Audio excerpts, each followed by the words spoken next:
ایک بزرگ علی گڑھ تشریف لے گئے، وہاں کے کچھ طلباء نے حضرت کے ساتھ، اس بزرگ کے ساتھ مذاق سوچا۔ کیا مذاق؟ کہ ایک نوجوان کو کہا کہ تم اپنے آپ کو مردہ ہونے کی ایکٹنگ کرو، ہم تمہیں کفن باندھ کر جنازے میں سلا دیں گے، اور حضرت سے ہم کہیں گے، اس بزرگ سے کہیں گے کہ جنازہ حاضر ہے، آپ نماز جنازہ پڑھا دیجیے۔ جو ہی نماز جنازہ وہ پڑھانا شروع کرے، درمیان میں تم جنازے سے اٹھ کر کھڑے ہو جانا، اس طرح جو ہے اچھا خاصا جو ہے مذاق ہو جائے گا اور وہ بزرگ ڈر جائے گا۔ جنازہ حاضر کیا گیا، پیچھے مجمع کھڑا ہوا ہے نماز جنازہ پڑھنے کے لیے، اور یہ بزرگ انہوں نے پوچھا پیچھے مڑ کر، نماز جنازہ پڑھا دوں؟ کیا انہوں نے غسل کر لیا؟ تو لوگوں نے کہا غسل کر لیا۔ نہیں، وہ غسل نہیں پوچھ رہا ہوں میں، دوسرا غسل پوچھ رہا ہوں، جو مردے کو غسل کراتے ہیں وہ غسل پوچھ رہا ہوں۔ عام طور پر جو ہفتے میں 2 بار 3 بار جو نہاتے ہیں وہ غسل نہیں، غسل کر لیا، غسل کرنے کی بات پوچھ رہے ہیں۔ اور دوسری بات، نماز جنازہ پڑھا دوں؟ اور پیچھے سے وہ مسکراتے ہوئے کہہ رہے پڑھا دیجیے پڑھا دیجیے۔ اب نماز جنازہ کیا پڑھا ہے؟ اسی موقع پر اللہ نے اس کی روح کو قبض کر لی تھی اور وہ مردے کا مردہ رہ گیا، وہ کھڑا نہیں ہوا۔ اس بزرگ کے ساتھ مذاق، ٹھٹا، استہزاء، اللہ کو یہ چیز پسند نہیں آئی، جس کی بنیاد پر اللہ تبارک و تعالیٰ نے یہ سزا عطا فرمائی۔ اس لیے بزرگوں سے عداوت، علماء سے عداوت اور نیک لوگوں سے عداوت، اس کی سزا تو بہت سخت ہے، اللہ کی طرف سے اعلان جنگ۔ اس لیے کہتے ہیں علماء کے پیچھے ہم رہتے ہیں، نماز میں ہم مسجد کے اندر نماز پڑھتے ہیں تو ہم کہاں کھڑے ہوتے ہیں؟ امام کے آگے یا امام کے پیچھے؟ امام کے پیچھے۔ ایک وقت میں ہم جو ہے امام کے آگے رہتے ہیں، وہ کب ہے؟ جب ہماری موت واقع ہو جائے، جب ہمارا جنازہ تیار ہو کر آ جائے، اس موقع پر امام کے آگے رہتے ہیں۔ بقیہ زندگی میں، عیدین میں اور تراویح میں، نمازوں میں، نماز جیسی اہم چیز میں ہم جو ہے علماء کے پیچھے رہتے ہیں۔ تو لہذا دیگر امور میں بھی ہم علماء کے پیچھے رہیں، علماء سے محبت کریں، اور اس محبت کے نتیجے میں اللہ تبارک و تعالی ہمیں پسند کر لے۔ ایک جنتی جب جہنمیوں سے گزرے گا، یا کچھ علماء جہنمیوں کے پاس سے گزریں گے، تو کچھ لوگ کہیں گے اما تعریفونی، کیا ہمیں نہیں جانتے؟ میں تو وہی ہوں جو آپ کو پانی پلایا، میں تو وہی ہوں جو آپ کو جو ہے مدد کی تھی فلاں موقع پر، آپ کی حاجت روائی جو ہے پوری کی تھی۔ اس طرح کچھ لوگ طلب کریں گے تو وہ علماء اللہ تبارک و تعالیٰ سے سفارش کریں گے، اور ان کی سفارش کی بنیاد پر اللہ تبارک و تعالیٰ انہیں جہنم سے نکال کر جنت میں روانہ کریں گے۔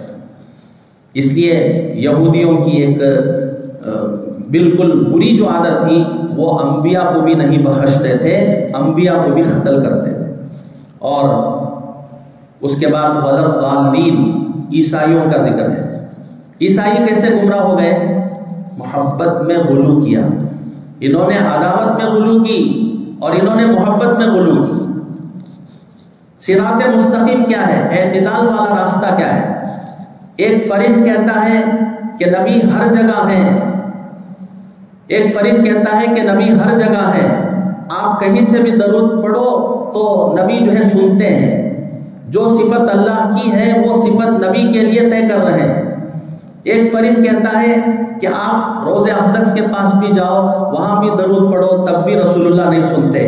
اعتدال والا راستہ یہ ہے، اہل سنت والجماعت کا راستہ یہ ہے کہ باہر سے درود پڑھے تو فرشتہ درود اللہ کے نبی کو پہنچاتا ہے، اور اللہ کے نبی کے روضے کے پاس جا کر درود پڑھے تو ڈائریکٹ اللہ کے نبی سنتے ہیں۔ ایک فریق کہتا ہے کہ ٹوپی کے بغیر بھی چلے گا کام، ٹوپی پہننا ضروری نہیں ہے، اور دوسرا فریق یہ غلو کرتا ہے ٹوپی کے ساتھ ساتھ پگڑی بھی ہونا اور وہ بھی ہری ہونا۔ اعتدال والا راستہ یہ ہے کہ ٹوپی پہنو اور پگڑی بھی پہنو، کیف متفقہ، کسی بھی رنگ کی پگڑی پہنو، ہری ہی پگڑی پہننا ضروری نہیں ہے، اور پگڑی پہن کر ہی نماز پڑھنا ضروری نہیں ہے۔ یہ اعتدال کا راستہ ہے۔ ایک فریق کہتا ہے کہ بھئی ایک ہاتھ سے ملاقات کرو، اور دوسرا فریق کہتا ہے دو ہاتھوں سے ملاقات کرو اور پھر جو ہے انگوٹھے سے انگوٹھا لگاؤ اور پھر ہاتھوں کو جو ہے چومنا بھی یہ ضروری قرار دیتا ہے۔ اور عقیدہ ہمارا یہ ہے، اعتدال کا راستہ یہ ہے کہ دو ہاتھوں سے مصافحہ کرو اور چومنے کو ضروری قرار مت دو۔ ایک فریق کہتا ہے کہ 8 رکعت ہی نماز تراویح ہے، اور دوسرا فریق کہتا ہے کہ 20 رکعت نماز تراویح ہے، لیکن ہر 4 رکعت میں اتنی ڈھیر ساری تسبیحات کو پڑھنا، جہرن پڑھنا ضروری ہے، اس کے بغیر تراویح نہیں ہو۔ اعتدال کا راستہ یہ ہے کہ 20 رکعت تراویح ہے، ہر 4 رکعت پر استراحت کے لیے وقت دیا جائے گا، انفرادی طور پر ہر مصلی ذکر کر لے، یہ اعتدال کا راستہ ہے۔ غلو کا راستہ یہ تھا کہ حضرت عیسیٰ علیہ السلام کو عیسائیوں نے خدا مان لیا، اور غلو کا راستہ عداوت میں یہ تھا کہ یہودیوں نے حضرت عیسیٰ علیہ السلام کو نعوذ باللہ زنا کا لڑکا تصور کیا، ولد الزنا کہتے تھے حضرت عیسیٰ علیہ السلام کو یہودی۔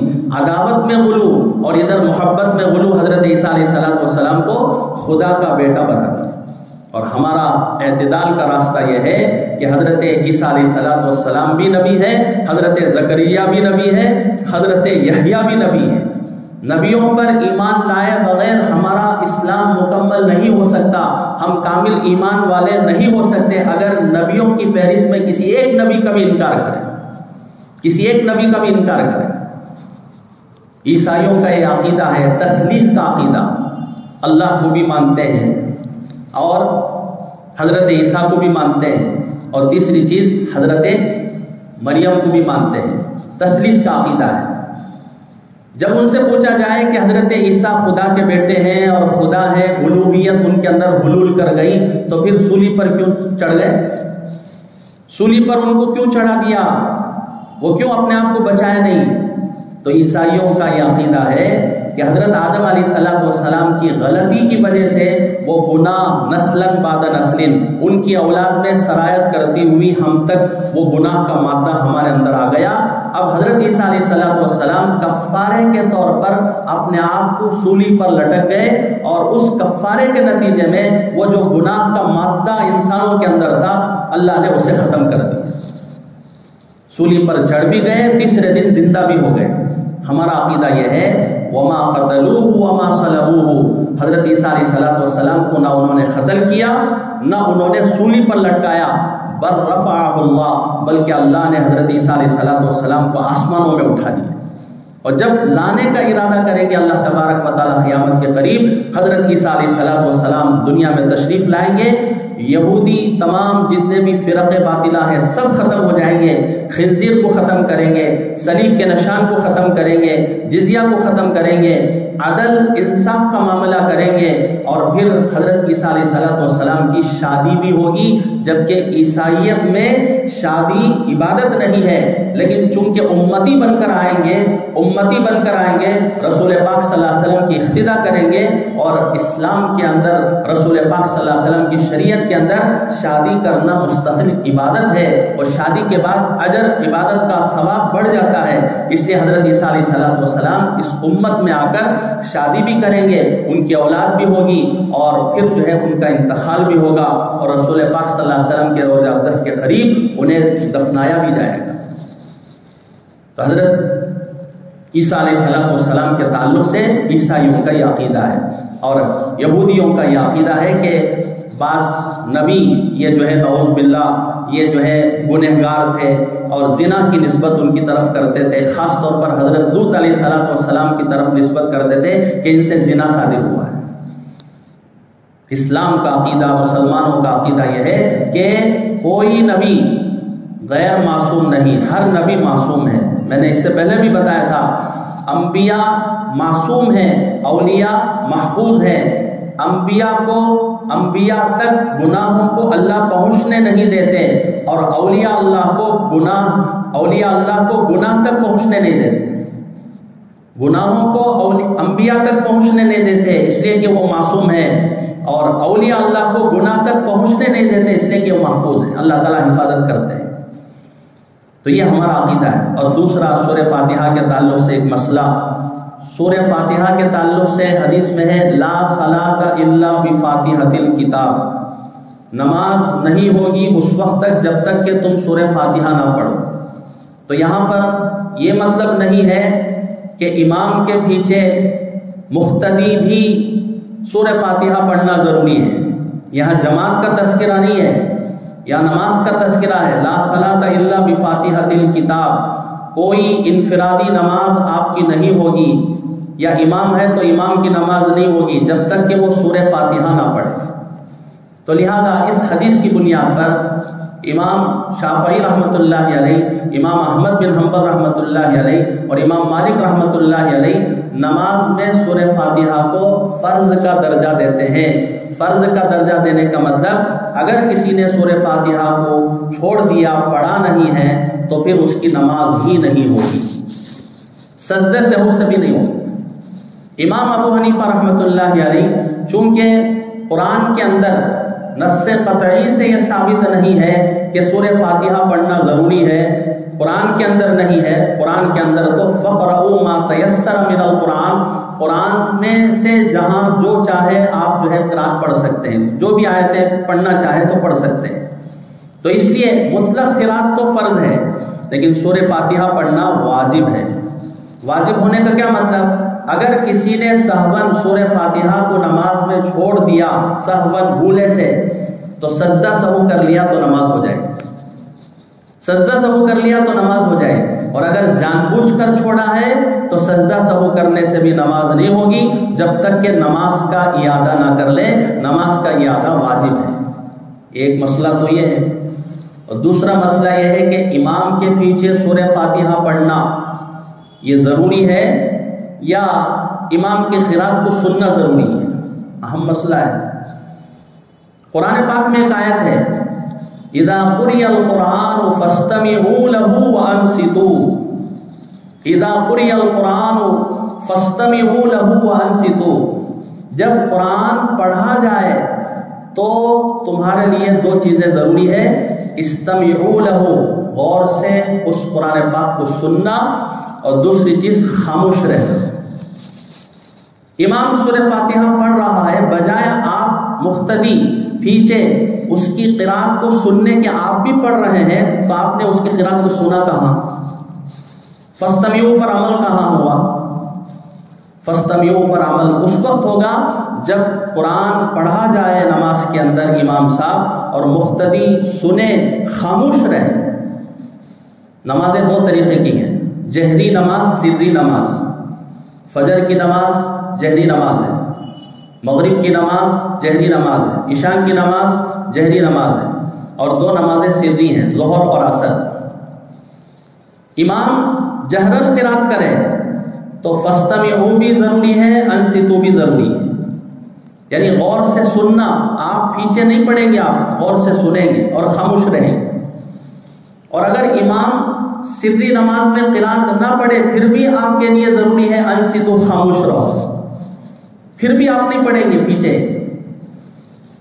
حدیث میں ہے من کان لہ امام فقراۃ الامام قراۃ لہ، جس کسی کا امام ہو اس امام کی قرات مقتدی کی قرات تسلیم کی جائے۔ امام ابو حنیفہ رحمۃ اللہ علیہ کے نزدیک 15 قسم کے 15 علماء انہوں نے اعتراض کے لیے آئے امام ابو حنیفہ رحمۃ اللہ علیہ کے پاس۔ آپ کیسے کہتے ہیں کہ امام کے پیچھے سورہ فاتحہ مقتدی نہ پڑھے؟ تو امام ابو حنیفہ رحمۃ اللہ علیہ سے 15 کے 15 بھی گفتگو کر رہے تھے۔ اس جگہ سے ایک عالم کہہ رہا ہے، اس جگہ سے ایک عالم اعتراض کر رہا ہے، 15 کے 15 ایک ساتھ گفتگو کر رہے تھے۔ امام صاحب نے فرمایا بھائی دیکھو 15 کے 15 اگر بات کریں گے تو میں کیسے سنوں گا؟ میں انسان ہوں، ایک ہی شخص کی بات سن سکتا ہوں، اس لیے تم یہ طے کر لو کہ 15 میں سے کوئی ایک آدمی ہوگا، وہ کہے گا میں سنوں گا۔ لہذا 15 کے 15 جمع ہو گئے اور کسی ایک کو، ان میں سے کسی ایک کو انہوں نے منتخب کر لیا کہ یہ ہمارے عالم ہیں، یہ آپ سے بات کریں گے، بحث کریں گے، مناظرہ کریں گے، آپ ان کا جواب دیجیے۔ تو امام صاحب نے فرمایا اچھا یہ جو 15 ہیں ان کے اپنے دلائل نہیں ہیں؟ تو کہا کہ ان کے اپنے دلائل ہیں، لیکن میرا پیش کرنا دلائل کا ان کا پیش کرنے کے برابر ہے۔ میں بحث کر رہا ہوں، میں مناظرہ کر رہا ہوں، میں آپ کو اس مسئلے میں گفتگو کر رہا ہوں، جو میں کہوں گا گویا کہ وہ بھی میرے ساتھ کہہ رہے ہیں، لیکن مجھے وکیل بنایا ہے، مجھے قائد بنایا ہے، میرے وہ تابع ہے۔ تو امام صاحب نے فرمایا کہ مناظرہ تو آپ ہار گئے، مسئلہ تو صاف ہو گیا۔ ہم بھی تو یہی کہتے ہیں، جس طرح 15 کے 15 کہیں گے تو بات سننا مشکل ہے، اسی طرح امام کے ساتھ ہر ایک آدمی کہنے لگے تو پھر جو ہے درخواست کیسے، یہ ادب کے خلاف ہے۔ ایک مجمع جا کر کسی بڑے کے سامنے کوئی مسئلہ رکھتا ہے تو سب نہیں باتیں کرتے، سب اپنے اپنے مسئلے پیش کریں گے، ادھر سے بھی گفتگو، ادھر سے بھی شور شرابہ ہو جائے گا۔ ادب یہ ہے کہ اس ساری جماعت کا کوئی قائد ہو اور وہ جو ہے اپنی پوری جماعت کی طرف سے مسئلہ پیش کرے، تو پھر جو ہے یہ ادب کا تقاضا ہے۔ ایسے ہی ہم نے امام کو طے کیا، امام کی قرات ہماری قرات ہے، امام کا سورہ فاتحہ پڑھنا ہمارا سورہ فاتحہ پڑھنا ہے۔ اللہ کے نبی نے حدیث میں فرمایا انما جعل الامام لیؤتم بہ، امام کو اس لیے بنایا جاتا ہے تاکہ اس کی پیروی کرے۔ آگے اللہ کے نبی نے فرمایا کیسے پیروی کی جائے، اذا کبر فکبروا، جب امام تکبیر کہے تو تم بھی تکبیر کہو، وَإِذَا قَرَأَ أَنصِتُوا، جب وہ قرات پڑھے تو تم خاموش رہو، وَإِذَا قَالَ غَيْرِ الْمَغْضُوبِ عَلَيْهِمْ وَلَا الضَّالِّينَ قُولُوا آمِينَ، جب وہ غیر المغضوب علیہم ولا الضالین پڑھے تو تم آمین کہو۔ تو یہاں پر اذا قرأ، امام قرات کرے تو تمہیں خاموش رہنا ہے، سننا ہے امام کی قرات۔ تو بہرحال یہ امام کے پیچھے مقتدی جو ہے اہل سنت والجماعت کے ہاں، ہمارے ہاں خاموش رہنا ہے، احناف کے ہاں خاموش رہنا ہے اور سورہ فاتحہ نہیں پڑھنا ہے۔ اور دوسرا مسئلہ ہے آمین کہنا۔ آمین یا تو اللہ کا نام ہے یا تو آمین یہ جو ہے دعا ہے۔ آمین یا تو اللہ کا نام ہے یا تو یہ دعا ہے۔ دونوں روایتیں مذکور ہیں کہ آمین یا تو اللہ کا نام ہے یا تو جو ہے دعا ہے۔ اللہ کا نام ہے تو قرآن مجید میں ہے وَاذْكُرْ رَبَّكَ فِي نَفْسِكَ تَضَرُّعًا وَخِيفًا، وَاذْكُرْ رَبَّكَ فِي نَفْسِكَ تَضَرُّعًا وَخِيفًا، تیرے رب کا نام لے تو آہستہ۔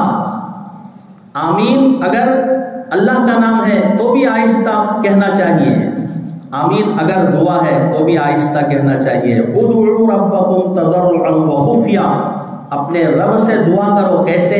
لجاجت کے ساتھ، گڑ گڑاتے ہوئے، آہستہ۔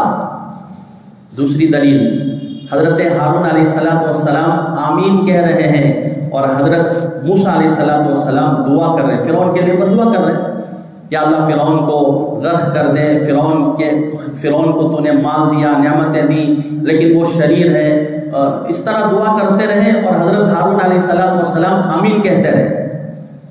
آگے اللہ تعالیٰ نے فرمایا قد اجیبت دعوتکما، قد اجیبت دعوتکما، تم دونوں کی دعا کو ہم نے قبول کر لیا۔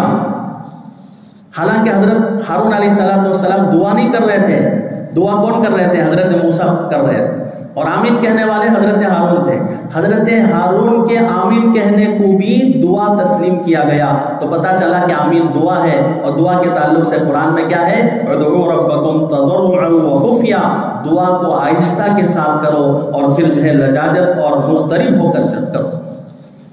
تو لہذا سورہ فاتحہ کے یہ دو مسئلے ہیں، اللہ تبارک و تعالی ہمیں ان پر عمل کرنے کی توفیق عطا فرمائے۔ سورہ فاتحہ ختم ہوئی، آگے جو ہے سورہ بقرہ ہے۔ ایک چیز رہ گئی، میں اسے کہہ کر ختم کر دیتا ہوں۔ امام کے پیچھے سورہ فاتحہ پڑھنے کے متعلق رسول پاک صلی اللہ علیہ وسلم بیت المقدس میں انبیاء کی امامت کی تھی، 2 مرتبہ کی تھی، جاتے ہوئے پھر آتے ہوئے، تمام انبیاء رسول پاک صلی اللہ علیہ وسلم کے پیچھے تھے۔ اب ظاہر سی بات ہے کہ سورہ فاتحہ صرف اللہ کے نبی کو دیا گیا۔ ایک حدیث ہے کہ ایک آواز آئی، رسول پاک صلی اللہ علیہ وسلم بیٹھے ہوئے تھے، صحابہ بیٹھے ہوئے تھے، حضرت جبرائیل نے عرض کیا اللہ کے نبی یہ جو آواز آپ نے سنا ہے، ایک دروازہ کھلا ہے اور اسے ایک فرشتہ آیا ہے اور وہ 2 نور لے کر آیا ہے، ایک نور سورہ فاتحہ اور دوسرا نور آیا سورہ بقرہ کی آخری آیت ہے۔ اور سورہ فاتحہ صرف اللہ کے نبی کو دیا گیا، کسی نہ اس جیسی سورت تورات میں ہے، زبور میں ہے، انجیل میں ہے۔ اور بیت المقدس میں رسول پاک صلی اللہ علیہ وسلم نے امامت کی ہے، تمام انبیاء رسول پاک صلی اللہ علیہ وسلم کی اقتداء میں کھڑے۔ اب آپ صلی اللہ علیہ وسلم سورہ فاتحہ پڑھ رہے ہیں تو پیچھے جو نبیین ہیں، پیچھے دیگر انبیاء ہیں، انہوں نے کیا پڑھا؟ خاموش رہے یا انہوں نے بھی سورہ فاتحہ پڑھا؟ ان کو تو سورہ فاتحہ نہیں دیا گیا، سورہ فاتحہ تو صرف رسول پاک صلی اللہ علیہ وسلم کو دیا گیا۔ تو اس سے بھی ثابت ہوتا ہے کہ امام کے پیچھے مقتدی خاموش رہے اور جو قرات ہو رہی ہو اسے سنے۔ فَإِذَا قُرِئَ الْقُرْآنُ فَاسْتَمِعُوا لَهُ، اس آیت کے تعلق سے امام احمد بن حنبل کہتے ہیں، تمام علماء کا اس بات کا اتفاق ہے، یہ آیت فَإِذَا قُرِئَ الْقُرْآنُ إِلَى آخِرِهِ، یہ آیت نماز میں قرات کے متعلق نازل ہوئی، نماز میں قرات کے متعلق نازل ہوئی۔ نماز میں جو قرات پڑھتے ہیں اس کے تعلق سے نازل ہوئی ہے کہ جب امام قرات پڑھے تو آپ خاموش رہو اور سنتے رہو۔ اللہ تعالی ہمیں عمل کی توفیق عطا فرمائے اور صراط مستقیم پر اللہ تعالی ہمیں استقامت عطا فرمائے، اور مغضوب علیہم ضالین، گمراہ لوگ اور جن پر اللہ کا غضب نازل ہوا ہے ان کے راستے سے اللہ تبارک و تعالی ہم سب کی حفاظت فرمائے۔ وآخر دعوانا ان الحمد للہ رب العالمین۔ اللهم لك الحمد ولك الشكر يا اللهم صل على محمد وبارك وسلم۔ ربنا آتنا في الدنيا حسنة وفي الآخرة حسنة وقنا عذاب النار۔ اللهم أنت السلام ومنك السلام تبارك يا ذا الجلال والإكرام۔ ربنا اغفر لنا ذنوبنا وإسرافنا في أمرنا وثبت أقدامنا وانصرنا على القوم الكافرين۔ اے اللہ ہم سب کے گناہوں کو معاف فرمائیے، خطاؤں سے درگزر فرمائیے، ہمارے یہاں پر جمع ہونے کو قبول فرما لیجئے، اور جو کچھ ہم نے سنا ہے، پڑھا ہے، سمجھا ہے اس پر عمل کی توفیق عطا فرمائیے، اور قرآن کی برکتیں ہماری زندگیوں میں نصیب فرمائیے، اور قرآن سے ہمیں مولا لگے رہنے کی توفیق عطا فرمائیے، عمل کرنے کی توفیق